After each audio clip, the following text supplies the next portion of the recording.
ఆలోచనలతో సోషల్ మీడియాలో తనకంటూ ప్రత్యేకమైన స్థానం సాధించుకున్న సైరా మీడియా ప్రేక్షకులకు మొదటి వార్షికోత్సవ మరియు వసంత పంచమి శుభాకాంక్షలు. ఇట్లు అపర్ణ శివరాజ్ పాటిల్, సదాశివపేట్.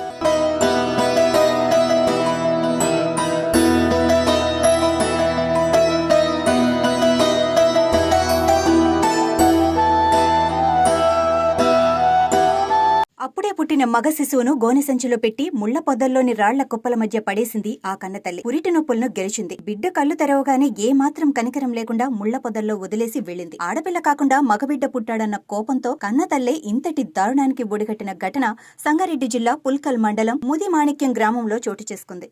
సంగారెడ్డి జిల్లా పుల్కల్ మండలం ముదిమాణిక్యం గ్రామంలో దారుణం చోటు చేసుకుంది. గ్రామానికి చెందిన ఎల్లమ్మ అనే మహిళ నిన్న రాత్రి ఇంట్లోనే ప్రసవించింది.